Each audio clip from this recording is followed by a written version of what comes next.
أعوذ بالله من الشيطان الرجيم بسم الله الرحمن الرحيم ربنا هب لنا من أزواجنا وذريتنا قرة أعين واجعلنا للمتقين إماما صدق الله العلي العظيم। সুপ্রিয় দর্শক শ্রোতা বন্ধুরা, এই মুহূর্তে দেশে প্রবাসে যে যেখানে বসে ইউটিউব চ্যানেলের মাধ্যমে আমার আজকের আলোচনাটি শুনছেন তাদের প্রত্যেককে জানাচ্ছি অনেক অনেক প্রীতি আর শুভেচ্ছা।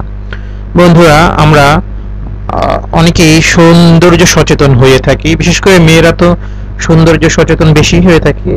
আর আজকে আমি এমন কিছু টিপস নিয়ে আপনাদের সামনে উপস্থিত হয়েছি যেখানে মেয়েদের ব্রেস্ট অর্থাৎ মেয়েদের সৌন্দর্যের অন্যতম যে অঙ্গ সেটা হচ্ছে মেয়েদের বুক। তো অনেক মেয়েদের ব্রেস্ট অনেক সময় বড় হয়ে যায়, ঝুলে পড়ে। তো কিভাবে মেয়েদের বুক অথবা ব্রেস্ট ঝুলে পড়া থেকে রক্ষা পাওয়া যায় এবং সেটাকে সুন্দর সুগঠিত রাখা যায় সে বিষয়ে আজকে কিছু টিপস আপনাদের সামনে উপস্থিত করব। আশা করি আপনাদের ভালো লাগবে। মেয়েদের স্তন ঢিলে হয়ে যাওয়া এবং ঝুলে যাওয়া কিভাবে কমাবেন? স্তন ঝুলে যাওয়া নানা কারণে হতে পারে, যেমন অতিরিক্ত ওজন, বয়স এবং সন্তান গর্ভধারণ। স্তনের শিথিল হওয়া থেকে অনেকাংশে রক্ষা পাওয়া যায় যেভাবে: 1 নম্বর ধাপ, এমন ব্রা পরুন যা আপনার স্তনকে সম্পূর্ণ সাপোর্ট দেয়। লক্ষ্য রাখতে হবে আপনার ব্রা অবশ্যই আপনার সাথে সাবলীলভাবে চলতে পারে, অর্থাৎ চলার সময় আপনার ব্রা যেন লেস কাত থেকে খুশিটা পড়ে অথবা বন্ধনী অতিরিক্ত টাইট কিংবা অতিরিক্ত লুজ না হয়। যখন ব্রা সাইজ নেবার জন্য মাপতে যাবেন অবশ্যই খেয়াল রাখবেন আপনার পুরাতন ব্রা পরনে থাকতে হবে এবং সেই অবস্থায় স্তরের ঠিক নিচে মাপ নিচ্ছেন এরকম যাতে হয়। 2 নম্বর ধাপ, ব্রেস্ট লিফট সার্জারি তথা স্তন উন্নতকরণ অস্ত্রোপচারের মাধ্যমে ঝুলে যাওয়া স্তনকে উন্নত করা যায়। ব্রেস্ট লিফট সার্জারির জন্য লোকাল অ্যানেস্থেসিয়া করে অস্ত্রোপচার করা হয়ে থাকে সাধারণত।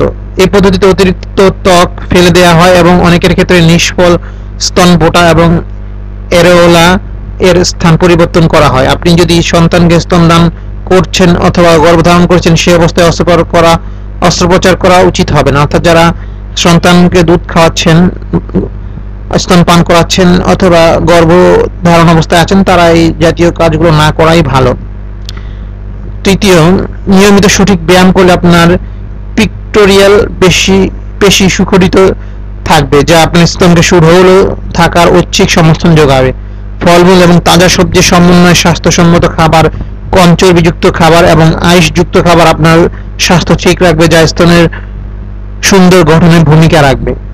পক্ষান্তরে শরীরের ওজন বৃদ্ধিতে চামড়ার স্থিতিস্থাপকতা টান ভাব কমে যায়, যা স্তনের ঢিলে ভাব প্রকট করে। সুতরাং অতিরিক্ত চর্বি তৈরি করে চর্বিযুক্ত খাবার থেকে বিরত থাকবেন এবং পুষ্টিকর খাবার খাওয়ার চেষ্টা করবেন সব সময়। এবং অতিরিক্ত খাবার খাবেন না, নিয়মিত খাবেন, পরিমিত পানি খাবেন এবং যে সমস্ত খাবার চর্বি যেমন মাংস অথবা ফাস্ট ফুড অথবা সফট ড্রিঙ্কস এই জাতীয় খাবারগুলো এড়িয়ে চলার চেষ্টা করবেন। 4 নম্বর ধাপ, আপনি যদি ধূমপায়ী প্রত্যক্ষ বা পরোক্ষ অর্থাৎ নিজে ধূমপান করেন অথবা আপনার আশেপাশে হাসবেন অথবা কাছের লোক কেউ ধূমপান করে যা আপনার অক্সিজেনের সাথে আপনার ভিতরে প্রবেশ করে, তাহলে তা যতটুকু সম্ভব আজই বর্জন করবেন।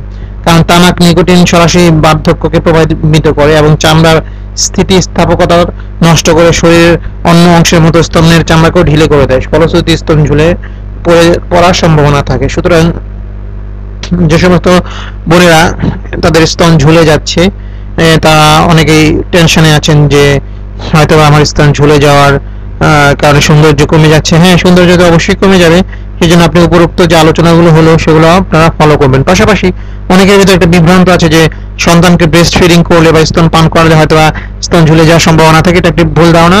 ব্রেস্ট ফিডিং এর অনেক ভালো দিক আছে। ব্রেস্ট ফিডিং এর প্রথম ভালো দিক হচ্ছে সন্তানের জন্য সেটা খুবই উন্নত খাদ্য যা আপনার সন্তানের মেধা এবং শারীরিক বিকাশকে ভালো করে। দ্বিতীয় হচ্ছে আপনার স্তন ক্যান্সারের হওয়ার সম্ভাবনা কমিয়ে দিবে।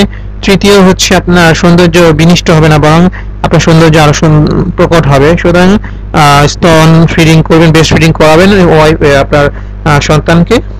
আশা করি আমাদের আজকের আলোচনা আপনাদের ভালো লাগছে। যদি আমাদের আলোচনা ভালো লেগে থাকে তাহলে আমাদের আলোচনাটি শেয়ার করবেন, লাইক দিবেন এবং আপনাদের যে কোনো মতামত থাকলে আমাদেরকে মতামত জানাবেন, কারণ আপনাদের মতামত জানালে আমরা আপনাদের সামনে নতুন নতুন আরো আলোচনা নিয়ে উপস্থিত হতে পারবো।